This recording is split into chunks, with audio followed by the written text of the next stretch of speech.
নমস্কাৰ, মোৰ নাম তৰালী শইকীয়া। কোৱা। নমস্কাৰ, মোৰ নাম অংকুৰ শইকীয়া। আৰু আজি গৈ আছোঁ আমি যোৰহাটৰ পৰা তিনিচুকীয়া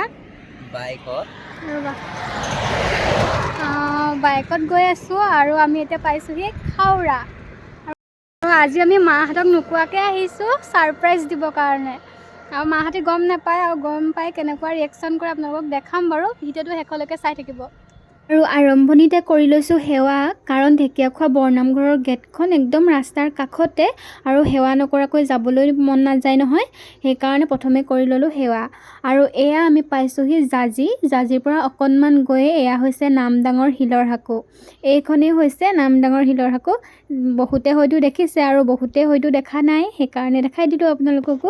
আজি আমি ইমান দূৰ বাইক লৈ যোৱাৰ কাৰণ এটাও আছে, আৰু সেই কাৰণটো আপোনালোকে লাষ্টলৈ গম পাব। আৰু আপোনালোকে অকল ৰাস্তাবোৰ দেখাই আছে বুলি ভিডিঅ'টো নোচোৱাকৈ নাথাকিব দেই, মাজে মাজে আমি ওলাই থাকিম। তলতে কি জানে, এই ৰাস্তাত আমাৰ বহুত বেছি স্মৃতি আছে, আৰু সেইকাৰণে আমি বাইক লৈ এবাৰ আকৌ ঘৰলৈ আহিছোঁ। পিছে আমাৰ ঘৰ বহুত দূৰ, তিনিচুকীয়া ডিষ্ট্ৰিক্টহে পৰে, আৰু অৰুণাচলৰ কাষত বুলি ক'লেও বেয়া নহয়। বাইকত যাবলৈ কষ্ট যদিও মই কিন্তু বাইকত গৈ বহুত ভাল পাওঁ।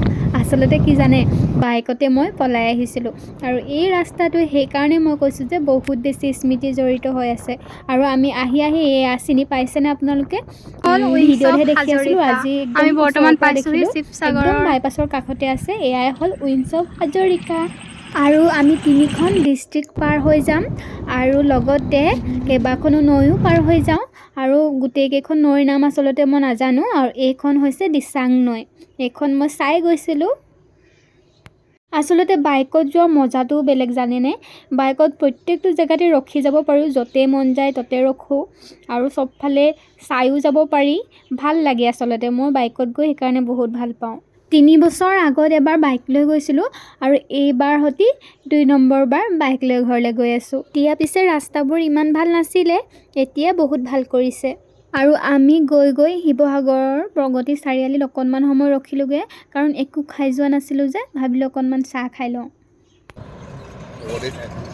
প্ৰগতি চাৰিআলি আমি এতিয়া বৰ্তমান চাহ খাইছোঁ। তোমাকো খাইছোঁ। এইটো মোৰ পাৰ্টনাৰ হয়, ফাৰ্ষ্ট ফ্ৰেণ্ড হয়, এইটো মোৰ লগৰ, মানে একদম বেষ্ট ফ্ৰেণ্ড হয়। আমি এতিয়া চাহ খাইছোঁ।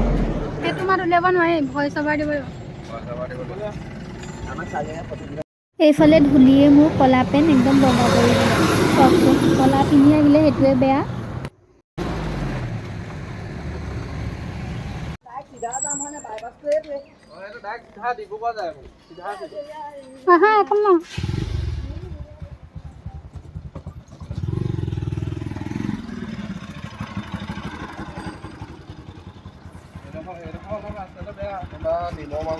এয়া ক'ত গৈছোঁ জানেনে? হাজবেণ্ডৰ লগৰজনে ক'লে যে তোমালোকক ফটো মাৰি দিম ব'লা দুইটাকে, সেইকাৰণে অকণমান সোমাই পেলাই আমি বোলো ফটো এখন মাৰি লওঁ। আৰু ফটোও মাৰি ল'লোঁ, আৰু লগৰজনক বিদায়ো দিলোঁ। তাৰপিছত আকৌ আমি গৈ আছোঁ। ইমান দূৰ ৰাস্তা, আমনিও লাগে। হাজবেণ্ডৰ বাইক চলাইও আমনি লাগে, মোৰ বহিও আমনি লাগে, সেইকাৰণে ৰৈ গৈ আছোঁ। আৰু এতিয়া ইয়াত ৰখিবলৈ নাই, ডাইৰেক্ট গৈ ৰখিম আমি জগন্নাথ মন্দিৰ, আৰু আপোনালোককো দেখাই থাকিম। আৰু আপোনালোকে কেমেৰাত হয়তো ধৰিব পাৰিছে কিমান বেছি ধূলি ৰাস্তাটো। চাওকচোন, গোটেই বগা, আৰু আমাৰ ক'লা কাপোৰ একদম বগা কৰি দিছে। আৰু আপোনালোকে কমেণ্ট কৰি জনাব দেই, কোনে বাইকত ফুৰি বেছি ভাল পায়। আৰু বাইকত যোৱাৰ পিছত মোৰ আন এটা কাৰণো আছে। কাৰণটো কি জানেনে বাৰু? মই গাড়ীত উঠিলে বহুত বমি কৰোঁ, গাড়ীত যাবই নোৱাৰোঁ। সেইকাৰণেও পিছে মই বাইকত উঠি বেছি ভাল পাওঁ। কিয় বা মোৰ গাড়ীত উঠিলে ইমান বমি হয়। মই এতিয়া মোৰ দুটাই অপশ্যন, এটা হৈছে ট্ৰেইনত যোৱা, আৰু আনটো হৈছে বাইকত যোৱা। আৰু বাইকত পিছে আমি সিমান নাযাওঁ, এইবাৰ সতি 2 নম্বৰ বাৰ গৈছোঁ বাইকত, আৰু প্ৰায় ট্ৰেইনতে যাওঁ। আৰু ট্ৰেইনত গৈও ভাল লাগে। ৰাস্তাবোৰ খালী কাৰণেহে পিছে আমি ইমানকৈ ভিডিঅ' বনাই গৈছোঁ, নহ'লে কেমেৰা নুলিয়াওঁৱেই। আৰু কৈছিলোঁ যে জগন্নাথ মন্দিৰত ৰখিমগৈ বুলি, নাই নোৱাৰিলোঁ। এইকণ জেগাতে ৰখিলোঁ। এইকণ থাওৰা নে খাওৰা বুলি কয়, ভালদৰে নাজানো, আপোনালোকে জনাবচোন দেই। আৰু তাৰপিছত আমি পাইছোঁহি এয়া মৰাণ টাউন।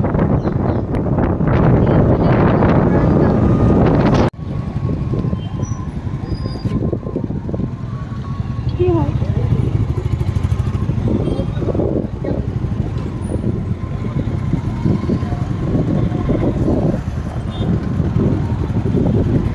আৰু এই জেগাডোখৰ কোনে কোনে চিনি পাইছে কমেণ্ট কৰি জনাব দেই। আগৰবাৰ বাইকত আহোঁতে আমাক ইয়াতে পুলিচে ৰখাইছিলে, এইবাৰ পিছে পুলিচ নাই ইয়াত। আমাক আগতেই ৰখালে, শিৱসাগৰ নাপাওঁতে আমাক ৰখাইছিলে, পিছে আমাৰ চব আছেই, সেইকাৰণে আমাক আহিবলৈ দিলে। আৰু আপোনালোকে নিউজত হয়তো গম পাইছিলে যে খোৱাঙত এটা ডাঙৰ এক্সিডেণ্ট হৈছিলে, খোৱাঙৰ ৰঙালাও বজাৰত, আৰু তাতে বহুত পুলিচ আছিলে, হয়তো জেগাডোখৰ চাবলৈ আহিছে। আৰু আগৰ 3 বছৰ আগতে যেতিয়া আহিছিলোঁ, দুইফালে ইমান লাইনকৈ আছিলে দোকানবোৰ, এতিয়া পিছে তেনেকুৱাকৈ নাই, যিহেতু 4 লাইন বনাই আছে, সেইকাৰণে দোকানবোৰ চাগে আঁতৰাই দিছে। তাৰপিছত পালোহি আমি জগন্নাথ মন্দিৰ, আৰু এই ৰাস্তাইদি পাৰ হৈ গ'লে ইয়াত নোৰোৱাকৈ যাবই নোৱাৰি। আৰু ইয়াতে অকণমান সময় আমি ৰখিম, কাৰণ বহুত দূৰ বাইকখন চলাই আহিছোঁ, বাইকখনো অলপ ৰেষ্ট দিব লাগিব আৰু নিজেও অকণমান ৰেষ্ট ল'ব লাগিব। আৰু বহুত বেছি ভোক লাগি আছে, কিবা এটা খায়ো ল'ব লাগিব। বৰ্তমান পাইছোঁহি আমি জগন্নাথ মন্দিৰ, অকণমান ৰেষ্ট লৈ লৈছোঁ, কাৰণ বাইকখনকো অকণমান ৰেষ্ট দিব লাগে আৰু নিজেও ল'ব লাগে।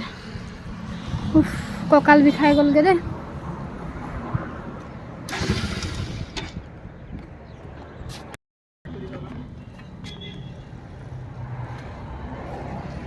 বৰ্তমান আছোঁ আমি জগন্নাথ মন্দিৰত, এইবাৰ হয়তো 2 নম্বৰ বাৰ হয় নাই, 2 নম্বৰ বাৰ। ঘৰলৈ এবাৰ আহিছিলোঁ, তেতিয়াও আমি ইয়াত সোমাই গৈছিলোঁ, খালি আজি নোসোমাওঁ, বহুত ভাগৰ লাগিছে। পাৰ হৈ যাব মন নাযায়, খালি নোসোমাওঁ, বহুত মানুহ আছে, আমাৰ দেৰি হ'ব।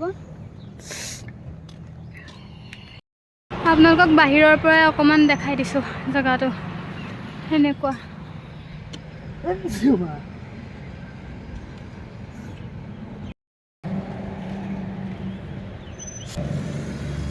অকণমান খোজকাঢ়ি দিছোঁ, ইমানেই কঁকাল বিষ বহি বহি আহি।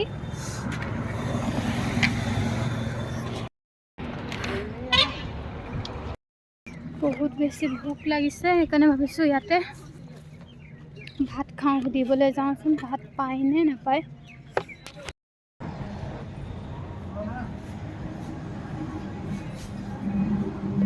বাইদেউ ভাত হ'ব নি ইয়াত? দেৰি হ'ব নি? চব্জি বাকী আছে। অঁ ঠিক আছে দিয়ক।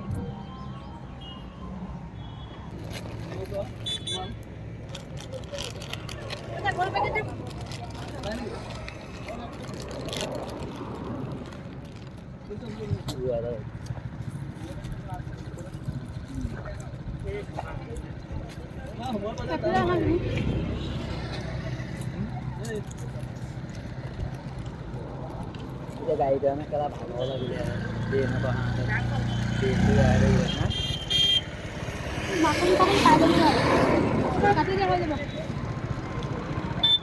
চিপছ খাইছোঁ আমি।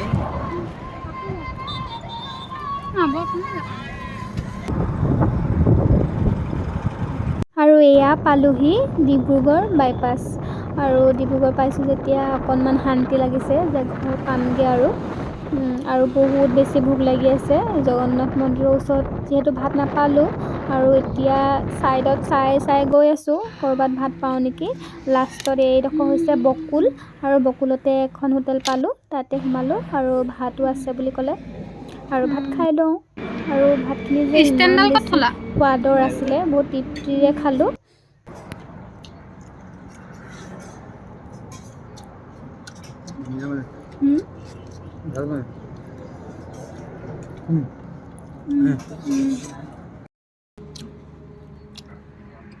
কি কৰিছা?